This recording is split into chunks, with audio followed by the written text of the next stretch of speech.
Good morning, afternoon, evening, ladies and gentlemen. I'm George Moss, the host of the program here at allpointstv.com. The program called What's Going On, and we come on from 2 o'clock to 3 o'clock every Monday. And we're here today on Memorial Day, and we are here even on this day, and we haven't even barbecued yet. Be going back home after the program is over today, and I will be doing my barbecuing because I celebrate Memorial Day in all of its manifestations, and there are a lot of them that we have to talk about as far as what those manifestations are.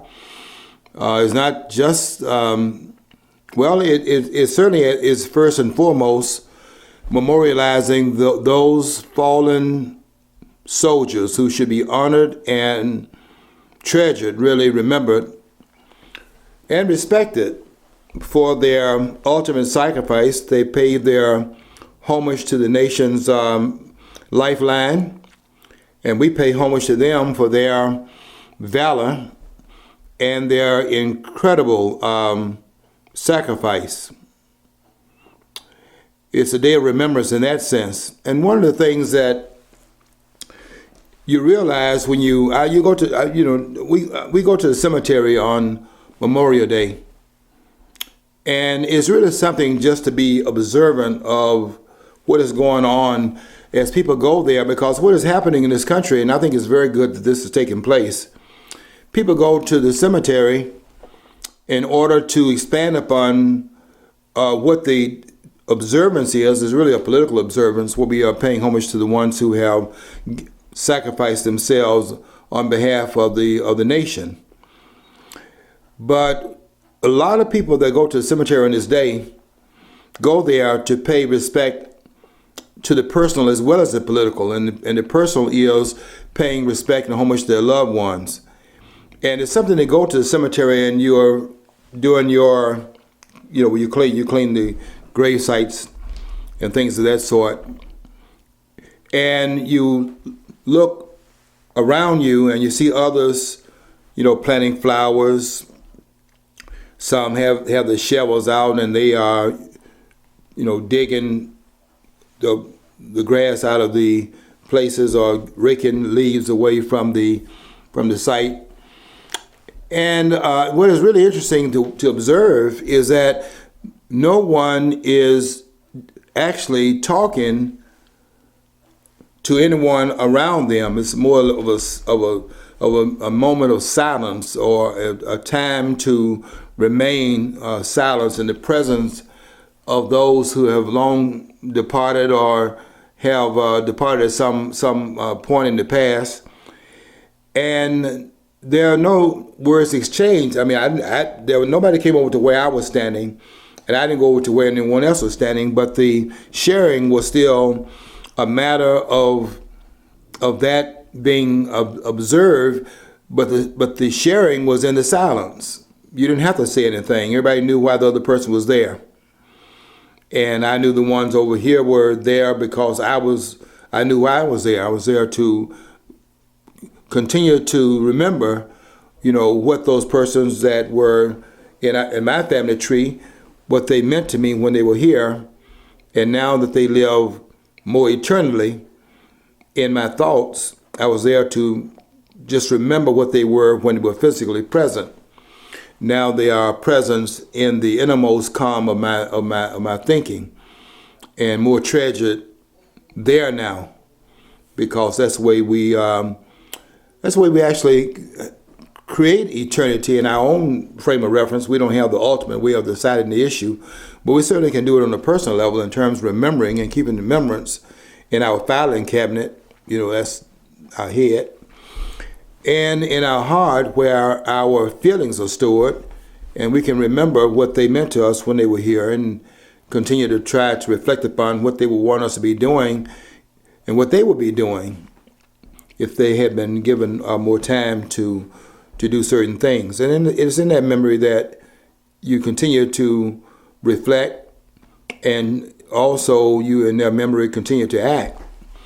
And hopefully we are able to do that on a personal level, and also we can do collectively as a nation, and then pay homage to the day in which this observance was created. I think, quite frankly, that Memorial Day is the most important holiday in the nation's holiday seasons, because it is a day in which everybody can join in, no matter what because everybody has a personal account, a personal testimony to make. And so we are all grounded in this observance individually, and then on a larger scale, we are able to connect our individual remembrance up to the collective memory of the nation. And so we are all in this one. I think this day, unlike all the others, all holidays are important because it does get you to observe something special. But I think that this day is probably the most special holiday that we have, because of the fact that it can connect the personal up with the political, and the individual up with the national, and it's those two, the coupling of those two, that allows this to be a very special occasion. Hope you're having a very good Memorial holiday. I hope it's not just a matter of going in the backyard, as I'll be doing when I get back to my house, and barbecuing, but it's more meaningful than that, and we'll pay some attention to it. I just got through writing on Facebook, by the way, before I came to the studio. Very briefly, I didn't want to write anything long. I know people are very busy with their family members and doing things with the family and trying to make this day a very meaningful day in their own lives.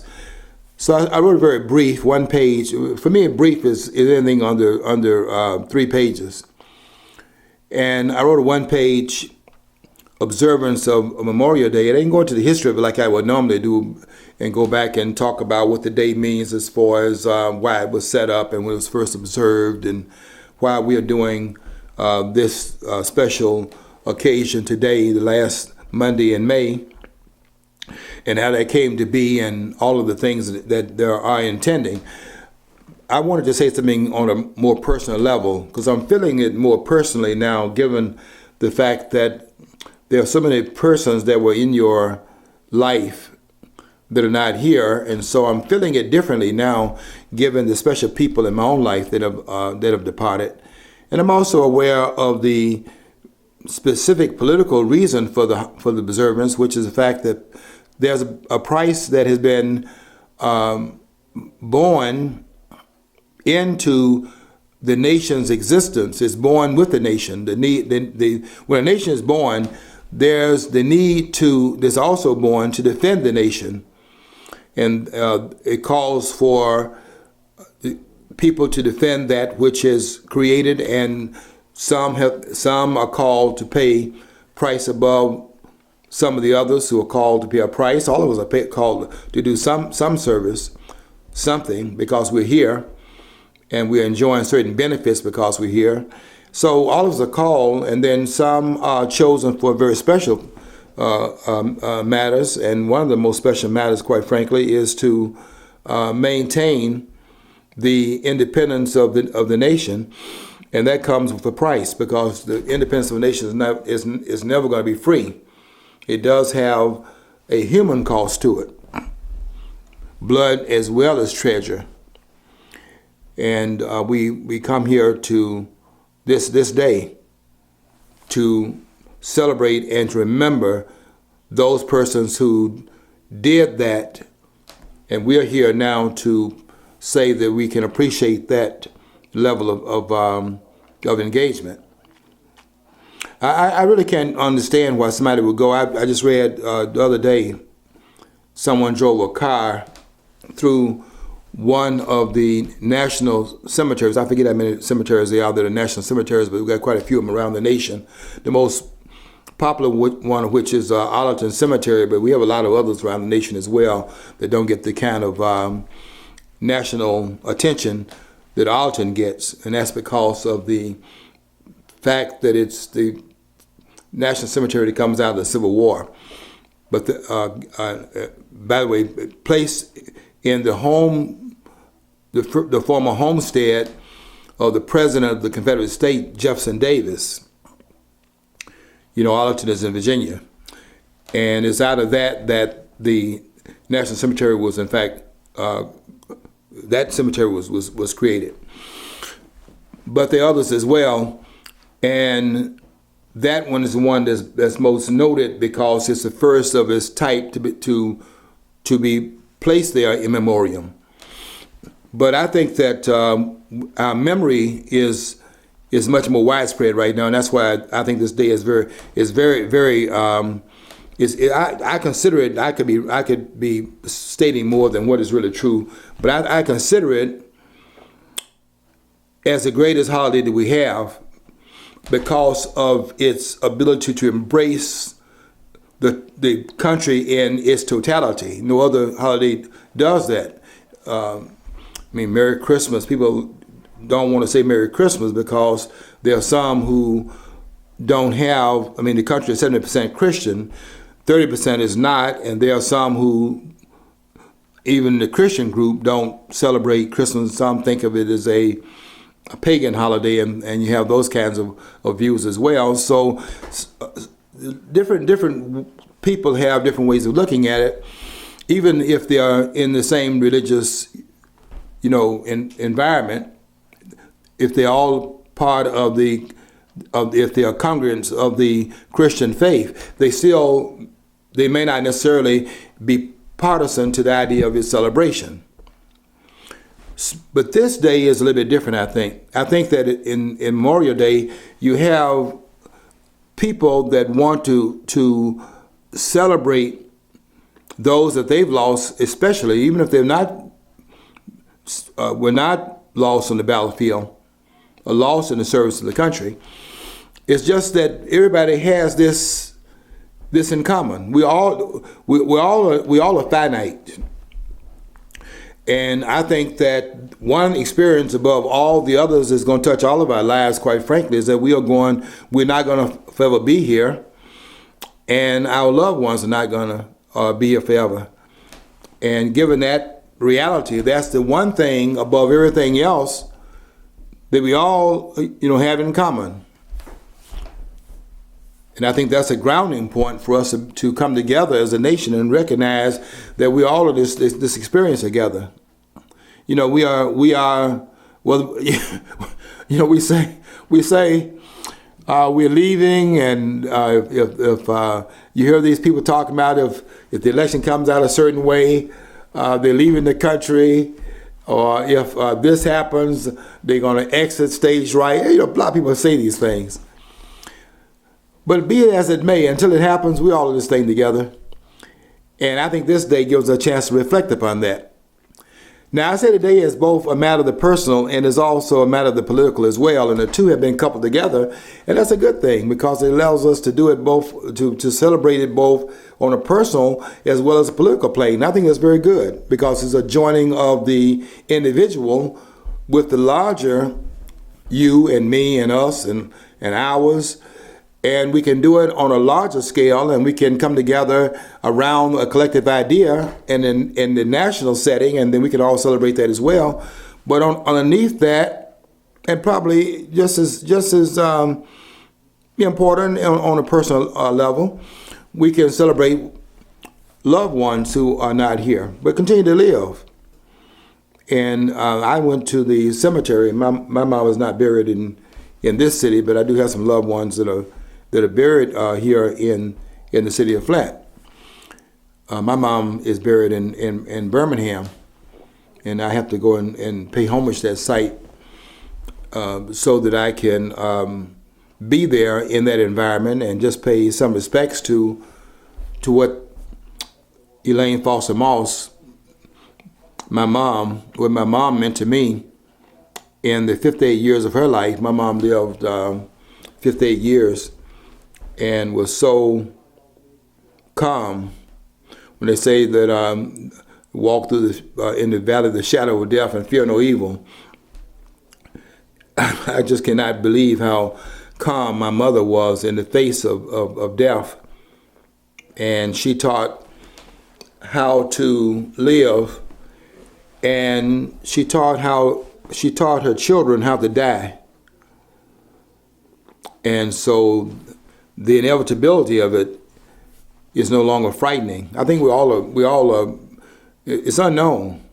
It can never be known to the living, other than to experience it through the experience of it as an event that happens because we see it occurring all the time, and it occurs is going to occur on a more personal level in everybody's life. So we have that in common. But I don't think I've ever seen anyone that was more calm in meeting that challenge than it was in my mom's case. And I do remember that, and I have a lot of fond memories on this day. But going to cemetery today was quite an event, to go there and see some whispering more or less words, whispering words to themselves, quite frankly, and being calmed and comforted by their own murmurings. And I definitely understood that, had been there and done that, and do that with some regularities, especially on this day. Let me say something politically here. On the political plane, given the importance of this day, I have to say that I, once again, have just lost almost all respect for this president. I think it's unconscionable for the President of the United States to go to a foreign country as he did on the Memorial Weekend, which was Friday of last week, and go to Hiroshima, and before the day comes up, go on another apology tour. This has been the president's, this has been the president's legacy. He's looking for a legacy. Okay, I'll give you the president's legacy. The president's legacy is that he's been apologizing for the very existence of this country ever since he's been in office. That started June 4th. 2009. The president was not even in office 6 months before he began to apologize for the very existence of the United States. And anything he's done, he's wanted to stand up and apologize before the world for it. And he doesn't seem to understand that he's a laughingstock around the world. Nobody respects this man, because if you don't stand up for the country in which you have been given the custodianship for 4 years, and then another 4 years after that was over, and people had enough confidence to vote for the president twice as this nation's commander-in-chief, and each time the president has shown his disdain for the American people by turning around and rather than respecting that confidence they place in him and putting the keys of the country in his hand, this president on every occasion has tried to show his disdain for this country and also his disrespect for the American people. And I took this past Friday, to be honest with you, and I don't mind saying it on the air, is that I took it as a sign of his total disdain and disrespect for this country. And the people around the world are wondering about what it is they're watching with this man, because they don't respect President Obama, because they see that this man is not to be trusted. Any person stands up and does what he does to defame his own nation outside of the country and speak against the country, as he was doing in Japan this past weekend. It doesn't just bring disrepute upon the country. It certainly does that because he's a representative, the national representative of the country, but it also brings tremendous disrepute upon the president. And that's why they run all over him around the world. They don't have respect for Obama because they see what Obama stands for or doesn't stand for. And it's truly amazing this past weekend they went to Hiroshima and was memorializing and laying a wreath to the dead at Hiroshima, as if this was some event that was more horrifying than war itself. War is horrifying. And when war is going on, I want to explain something to this president, and maybe to the nation itself as well, because this is another understanding of war and also morality and immorality. This is a Malthusian view. When you're in a war, morality changes. What is moral changes. I'll try to explain why. But in a war, morality is tumbled from the bottom to the top. I mean, thou shalt not kill, for example. So that morality of killing is something that is a moral restraint. Life is to be sacredly protected, and no one should take another person's life lightly. But you see, in war, what you have when war is going on is that because life is sacred, there is no one's life that is more sacred than your own life. Therefore, in warfare, given the fact that nations go to war, you would hope that war is never created. But when nations go to war, then in the war itself, killing is moral. Because on the battlefield, because if you're on the battlefield and you are not involved in killing, you're out there making a sacrifice of your own life without defending your own life, and that's immoral. See, the rules in warfare are different. And therefore, to try to judge it, as the president was doing this past Friday, in a calm time, when he doesn't have to make the decision that Truman made. And I'm going to talk about Truman's decision because I want to make this clear about what really went on August the 6th, 1945, and put it into the proper context, because this president doesn't know anything and doesn't stand for anything. He's totally unprincipled. No president would have done what Obama did, and no president's ever done it before. In fact, no president's ever gone to Hiroshima before. I'm not saying they shouldn't go there, but they certainly should not go there on the weekend of Memorial Day, when we are getting ready to honor those who made the sacrifice, not for Japan, made the sacrifice for the United States of America, of which Obama is the elected commander-in-chief. You know, that is almost unforgivable. I mean, in fact, for me, it's not almost unforgivable, it's unforgivable. I would never forgive this president for that.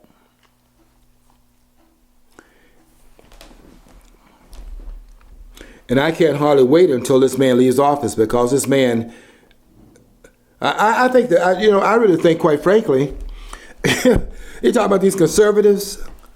I mean, like Paul Ryan, has anybody seen anybody censoring this president?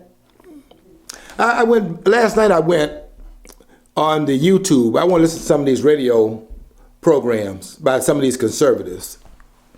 I won't call their names out, except the one that I found to be very much up front. Michael Savage, I thought, did a wonderful job on the 27th Friday when he did his program, and he called his president out on this, told this dame that he showed for this country about what he did. It's unconscionable, it's unforgivable.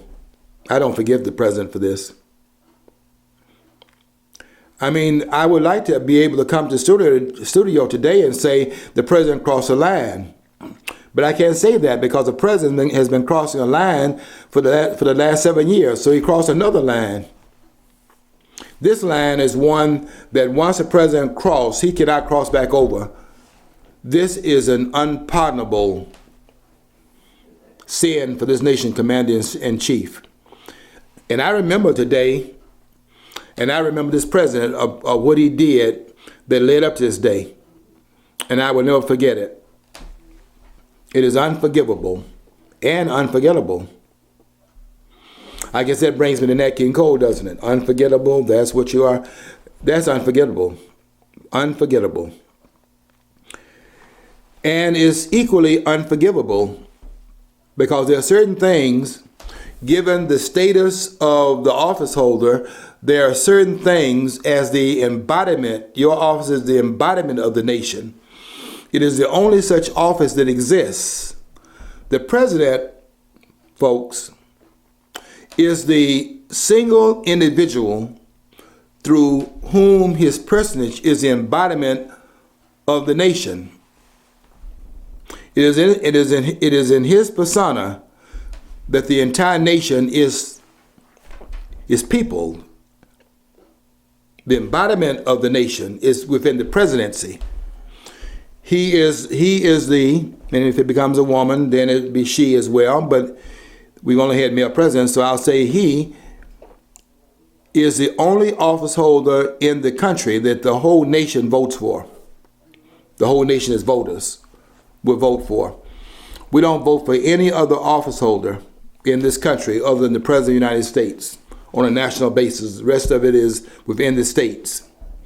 The President singly stands out in that regard, and therefore he embodies the people's will, the majority of whom place their verdict in his decision making. Doesn't mean he runs amok of that or should do it without any restraints. The restraints are written into that which confines him to do that which is constrained upon his office by the ultimate law of the land, which is the Constitution of the United States.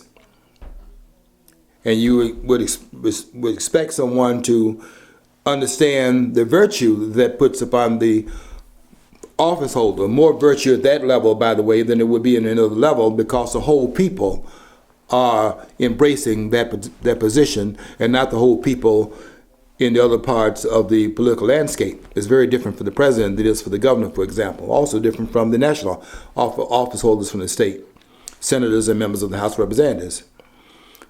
There's something special about this position, and so therefore when there's a breach that occurs, the breach is much more horrifying when it's on the level in which it occurred this past weekend. And I'm here to call this president on it.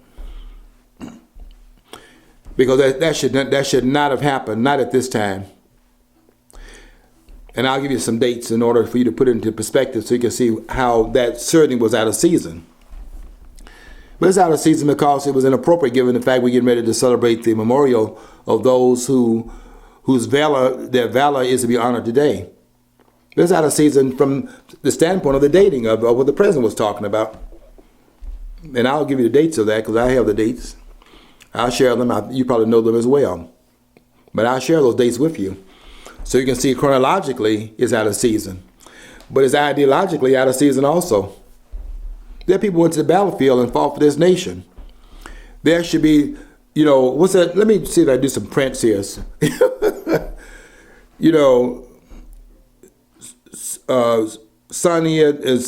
O'Connor, is that her name?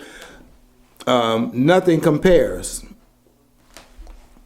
That song, I didn't know Prince had put that song out. But, Prince put that song out called Nothing Compares, meaning that there is a love in that domain that to put any of the love beside it is to, in fact, dishonor it. You could go and people say, thou shalt have no other God before me. It doesn't say there, quite frankly, that thou shalt have no other God, but thou shalt have no other God before me.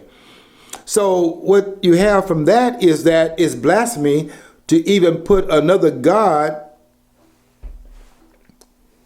up there where the one God, there are other gods, right? But nothing compares. So therefore, to put anything on the same plane with or above that plane is a dishonor. In and of the act itself is dishonorable. That's what that means. It's dishonorable to do that. And this president didn't do it after Memorial Day. That's another thing that really is amazing to me.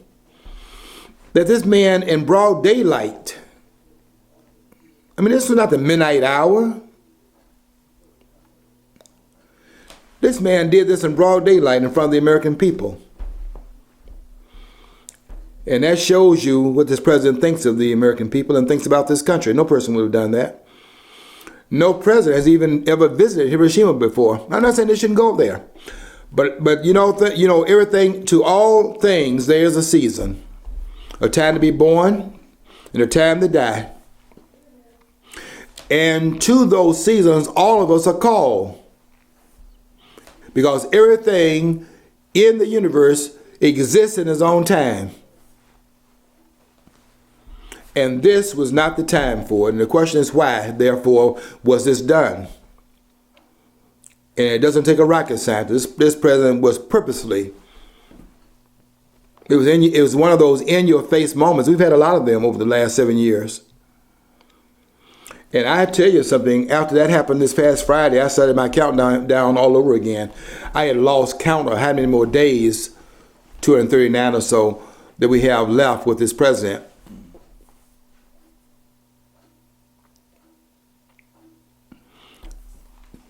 After what happened this past week, I began to pick the count up again. And I'll continue to mark the days off until the 20th of January 2017, because I find this to be unconscionable that happened. I don't think any other president would have even thought of doing anything like that. The mere fact that none of them gone to Hiroshima is an indication of something, and none of them from Japan have come over and placed a wreath at anything at Pearl Harbor, which was bombed by the Japanese on December the 7th, 1941. And I read the president's words over there in Japan. I will tell you this also, as far as the president's comments are concerned. The president did not say that Hiroshima was bombed August the 6th, 1945. I can hear Truman's words right now. Truman was on the ship Augusta when he made an announcement over the radio. After the bombing occurred, he told the nation, we've just dropped, I can almost hear Truman's words, we've just dropped a bomb on Japan, on Hiroshima. These are his words, that had the explosive power of 20,000 tons of TNT dynamite.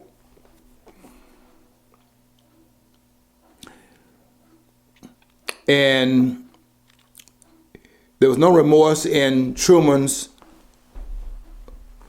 words or in his voice, no apology to be made. Because when war is fought, you are morally compelled. Listen to this point carefully. The morality is different, and you're morally compelled to try to keep as many of the persons that are fighting for your country, to keep them from dying for their country, and you're morally compelled to make the other persons die for theirs.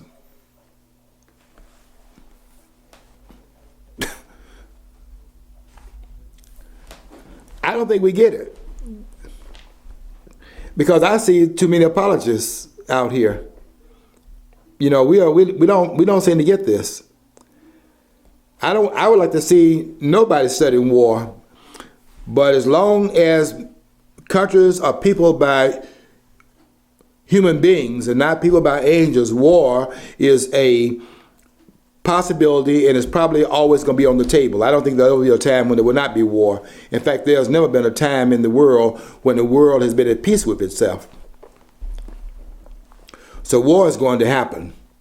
I wish it didn't happen. I wish we would have everyone living in peace. I don't want to see anyone on the battlefield. But I'm not naive to believe that utopian vision is going to occur anytime soon. Nor do I believe that Obama believes for one moment that we are going to get rid of nuclear weapons. That's never going to happen. We can talk about that until the cows come home, until we're blue in the face. There will never be a time in the history of the world going forward where we will not have nuclear wars on the planet. And anyone that's talking that is is lying, and do not mean that because that is not going to happen. We're going to have nuclear weapons on the earth. The question is, how do we live with that possibility? And how do we live with this imminent danger that's a threat to all of us? And maybe the deterrent would be built into the possibility of nuclear annihilation, through which you have a self-interest to prevent it, because we're all caught up in the possibility. But to be talking this nonsense about we want to have at some point in the future, as if we're going to have angels running these countries in the future. We don't have it now, but we'll have it some time later. That we will have a time in which we'll be able to sit down at the table of brotherhood and talk about getting rid of that which we created and used on 2 occasions and on the battlefield, Hiroshima, August 6, 1945, and then 3 days later, Nagasaki, August the 9th of that year, that we're going to somehow find our morality that has not been found, and we're going to be able to, in fact, dismiss and remove from the planet all the nuclear weapons that are there, as if country A is going to believe country B will follow suit and do it, and so country A does it, and then is beholden to country B maybe not doing it. No country is going to take that. No country that has those weapons is going to take that chance. That they'll play by some different rules and then assume the other person would do likewise. They're not going to disarm themselves. And Obama does not believe that, and nor does anyone else that's talking this smack believe it. So what he was saying over there in Japan this last week was nothing other than Obama playing politics as usual, and playing it in a way in which it dishonored this country and made a mockery of his presidency again. Because that's nothing new. I mean, I voted for Obama the first time. I'd be darned if I voted for him the second time. You could fool me once, and I want my money back. Quite frankly, I went out to Denver and I saw I was there at the nomination. I want my money back. I spent my money, went out there, wasted my time. I even went to the inauguration on the 20th of January 2000. I was in Washington D.C. and I had a good experience there. Not at the inauguration, I had a good experience in terms of the people I talked to, and it's an experience to go in there and get out of Washington, because the rail system is connected to the. How did we get out of there? Went to the. You have to go into this building, and you catch the rail, the train, and then I think we went from the train to the airport. I forget now. We run around a car. I forget how we. I know that it's kind of an ordeal. You got to figure it out. It's kind of like an ordeal to go through that, and it was kind of. I like new experiences, so we experienced something different, and we went there and came back the same day. And just meeting people was an adventure. People of goodwill. But I didn't go to an inauguration in 2013, nor did I vote for this guy in 2012, because I'm the kind of guy, maybe just me. I'm the kind of guy that if you fool me one time, I try not to make the same mistake. I do that in my personal life. I mean, I loan. When a guy asks me to loan him some money, I know I'm not gonna probably get paid back. I'm glad they ask for a little bit, because I give them a little bit, hoping, knowing that if they're not gonna pay me back, and therefore I know if they come and ask for more, I'm saying no to them. And I use that against them. But I don't learn the same lesson over and over again. I think if you show me something one time. I'm not a fast learner, but I'm not a slow learner either. I was born at night, but not last night. So it's kind of hard to run the same thing by me twice. So I didn't vote for Obama. I was like Stacey Dash, and I didn't vote for Obama the second time. I voted for Romney, and now that I know what Romney is, I wish I could have that vote back. I wasted my time with him too, with what he's doing right now.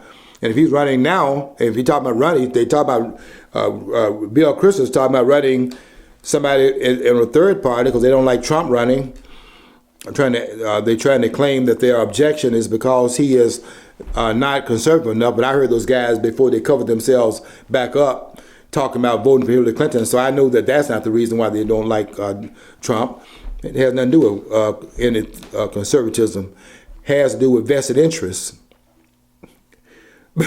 Because there's no conservatives in the Republican Party. There are no no conservatives in that party. Paul Ryan's not a conservative. You know, government is not even a conservative institution. Government is a socialist institution. And the reason why it's not a conservative institution, it doesn't produce anything. There's nothing to conserve. The person that are conservatives are business people. I think that's the job that Donald Trump has, isn't it? Wasn't he a businessman? Okay, if he's a businessman, he's a conservative. There are no politicians that are conservative. They might be conservative in their family, but as politicians, that's a contradiction. They're not conservatives. There are no conservatives in politics. I know they're going to argue that point. Then where? Paul Ryan, can you cut me some slack? Give me a break. They're talking about Republicans in name only. You know what? Can you go and do me a favor? Go. You could do this if you got your computer open right now. You could at the bottom. You could keep this page, and then go down there and click on the internet again and open another site while this is still running. Don't shut me off. I need the viewers.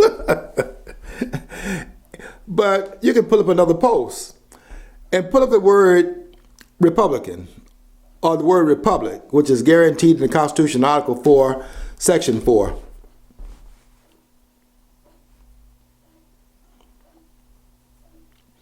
And just pull it up. Pull up the word Republican.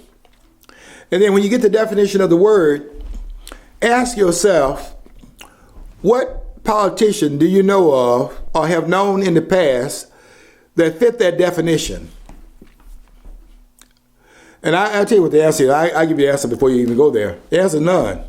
You know, when they start talking about Republican name only, I know that people think, well, it's this person or that person, Donald Trump. All of them are Republicans in name only. I mean, they are Republicans they call themselves Republicans because they're in the Republican Party. There are no Republicans in the Republican Party. And there are no Democrats in the Democratic Party, and that includes Obama. Number one, that's the first one on the list. He's not a Democrat. Obama is a hidden tyrant.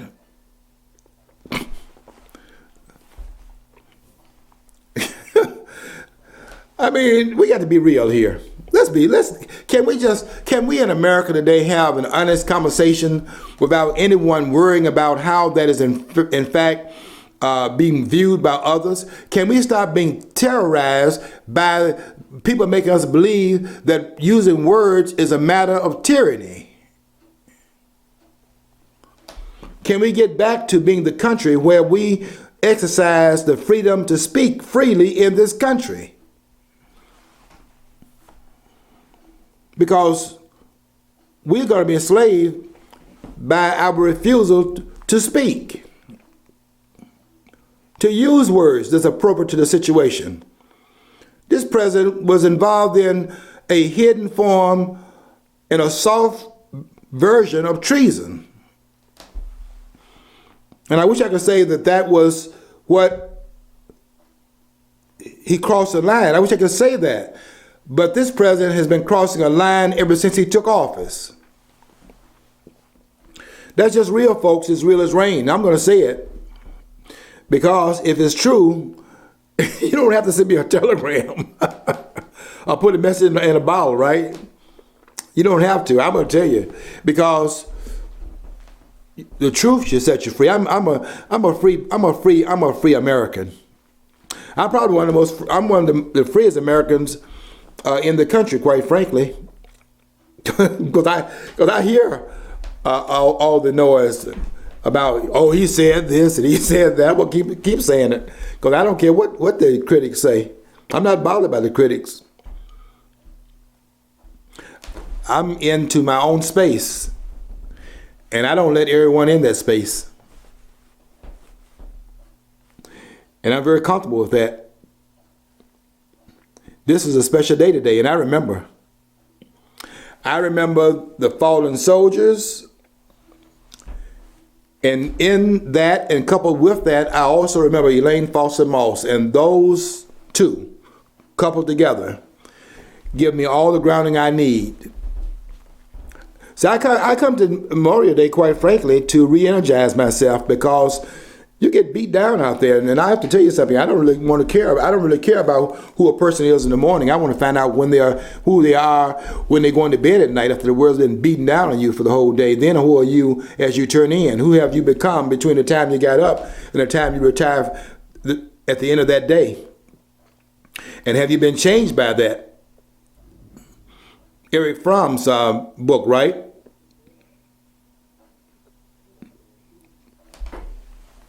To have, he says in his book, the title of his book, to have or to be.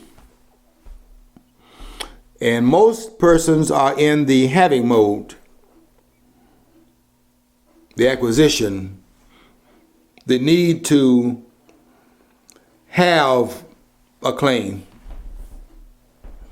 to have people applaud you, to not step on people's toes, to hold your tongue when it's really important that you speak, and that you hold back the truth when the truth needs to be spoken. That's the having mode. A lot of people are into it. The possessing mode, the having. The being mode is a little bit different, isn't it? The being mode is where you are in a zone where you are in the being mode, and you are in that mode, not because of the reality of others, but because you're in your own reality, and you continue to be in that reality, regardless as the reality that they're in. And just like James Brown said, money don't change me, but time will take me on. And that's it, quite frankly. And people just can't understand. I mean, I be saying a lot of things on Facebook, and people be saying on that private chat, you shouldn't have said that. Well, I shouldn't have said it. I said it, and I'm going to defend it. Really, I can't be threatened with anything. I'm ready to give up everything. But I'm going to stand on those principles because of what I know this country stands for, and the sacrifice has been made.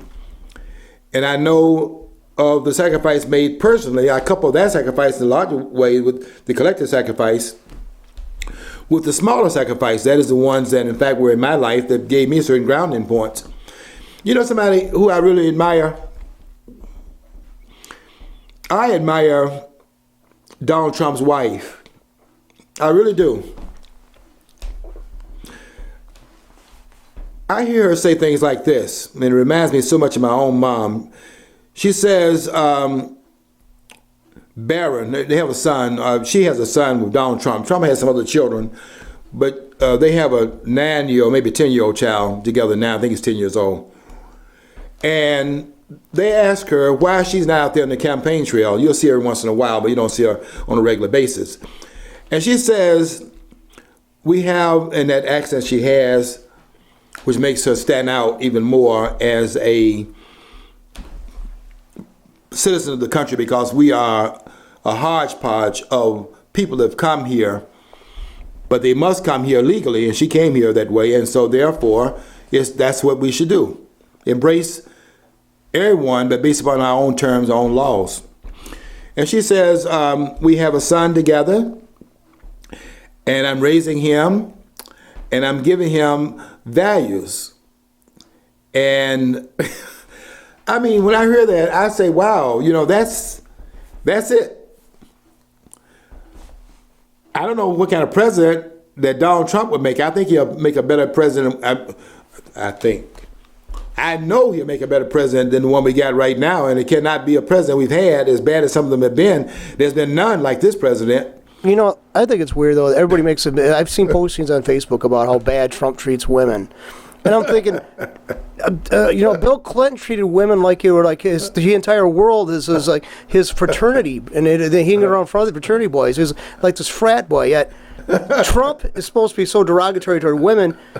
Clinton treated women like they're chattel. Tell me about it. And yet they're making a big deal because he's been married. You know, Trump's married like 2 or 3 times. the only reason why Hillary and Bill are together because they wanted to be a power couple. They don't really love each other. Not ever seen any demonstration of. I mean, but yeah, I think it's absurd to hear how bad Trump treats women. I mean, okay, find something else because I think that's a false end. Yeah, about his marriage. First of all, let me say this about his marriage. If your wife if you divorce your wife and your wife is better off after she has been married to you than she was when married, that's not a deficit. I can tell you right now, none of the two wives that he had before he had Melania Trump are in the poorhouse. And what you want to do in a person's life, quite frankly, is make sure that they are better off after having met you and been on this trail together at some point in time. And if you go your separate ways, make sure that in the time when it is now a time of departure, that the departure does not send the person away worse off than they were when you came together. And I don't think any of Trump's wife have an argument along that line. And when you start raising the question about women, I see what that's about. I mean, it's funny, quite frankly, when you understand the narrative. The narrative is corrupt. The narrative is corrupt. It's absolutely corrupt. Why do you think they have Elizabeth Warren out there attacking Trump? Why do you think they have her out there? Not Debbie Wasserman,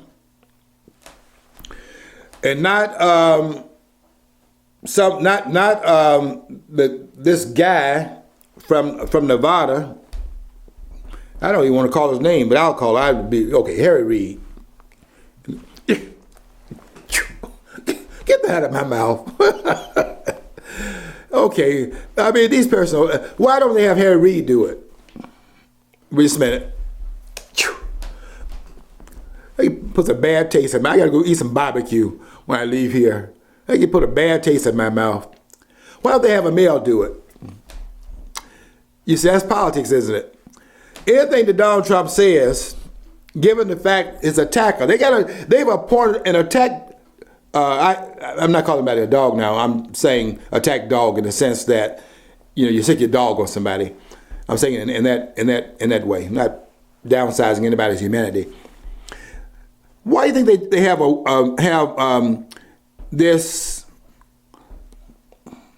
numbskull, this Pocahontas, this liar, who took the position of a minority by claiming that she had an ancestry of Native American and got a job at Harvard University, using that as an employment tool and took a position from someone else. They like minorities. Well, why is she representing them then? They chose her for a reason. And it's because the Democrats dare not tell you what they think. So they have to tell you who they're for. And they're not for any of these people. So they put Elizabeth Warren out there because anything that Donald Trump says to counteract and countermand anything she says will be looked at as Donald Trump attacking women again because he doesn't like women, but been married to 3 of them. In fact, I think Donald Trump's problem, he loves women too much. If you take a woman in and you give a woman your cash when she leaves, I have a problem. It's probably just me, but I have a problem of viewing that as not liking women, to enrich me. Anybody that wants to not like me and enrich me by your dishonoring me, would you please don't send a card with it, just send cash. Yeah, it's just like I don't understand this. They have liberals that have been married 8 or 10 times, but they're making a big deal about Trump. Now Trump doesn't go around trumpeting the idea of family values. He really doesn't. He says my kids don't smoke or drink.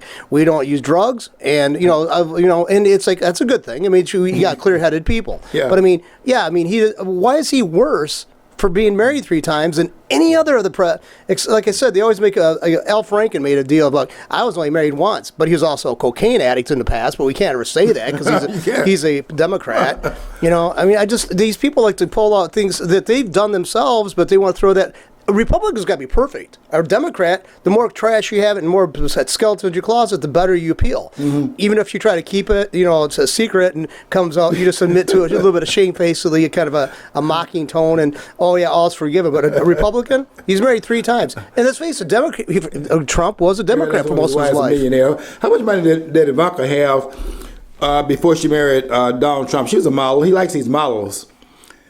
And how much money did she have before she met Donald Trump? I'm sure she was no pauper, but I bet she left the relationship better off than it was when she came into the relationship. And that's a statement right there about the respect. I'll tell you, the person that doesn't respect women is somebody that would hide their assets so that in the breakup, the woman gets nothing out of the deal. After being with the person for those number of years and then growing their wealth together and then coming away with nothing, that's total dismissal. And none of Donald Trump's wives have come out and said that. What's going to really be the grounding point, quite frankly, when they start this narrative, that's why Elizabeth Warren's out there, by the way, to keep the narrative going. He doesn't like women. Why would he not like women? Does he like men? I mean, what are you saying? That he's transgender? The best thing to Trump to come out and say he's actually been a secret crossdresser for all these years. Oh my God, the Democrats would be falling all over themselves not to denounce that, because now they just made a big case all the time about how we should be accepting of that. If they start trashing him for being that, oh man, that'd be great. I mean, does Trump know? Do we need to have a special bathroom here? Now, we're talking about a bathroom situation. If not, why would Trump hate women? What would cause him to do that? Basically, we are living our lives through our parents. Our parenting. The parenting was done in our lives.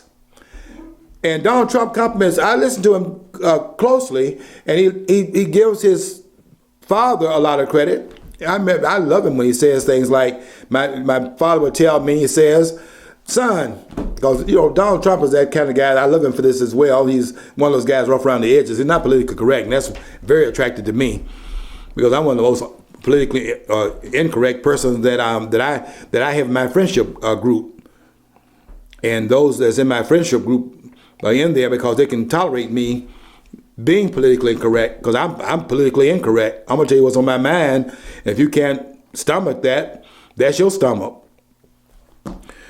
I'm still eating barbecue today. That's my stomach. I'll cook enough for you, but if I don't get my share, I'm not happy. That's just me.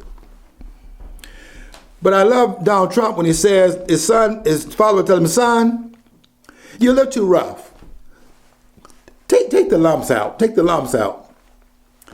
And that's how the older people used to teach. They would give us some examples, that you could understand it. It wasn't anything too philosophical above our grade level, our pay grade. Take the lumps out. And then he compliments his mother and some grounding points for his mother. So where would he get this hatred of women from, given the fact that this man has become successful because he's been ordained to do that from the parenting that he got? He didn't just achieve success out of the clear blue. Some of the things in the background cause that. We are living our childhood. We're living out the ideals stored in us as children as we grew up into those ideals that were given to us by our parents. Okay, that's just the bottom line. Let me give, in closing, one thing about this president, not the one we're going to have in 2009, inaugurated on January the 20th, 2017. That'll be Donald Trump. He cannot be stopped. He's not going to be stopped. And that is this. The season for going to Hiroshima will be August the 6th and August the 9th. Not the 27th of May, going toward the 30th today and celebrating Memorial Day. Therefore, the president did not have good intent. The intent is clear. If you go to Hiroshima, then go to Hiroshima in season, because all things have their season, and the president did not do that. And to that extent, Because of that alone, what this president did, beyond the fact of disrespect, is absolutely unforgivable. Have a great Memorial Day. Hope you with your family and friends. Don't forget the observance is for the heroes and sheroes who fell on the battlefield. Follow your dream, because if you don't follow your dream, you'll never know what's on the other side of the rainbow.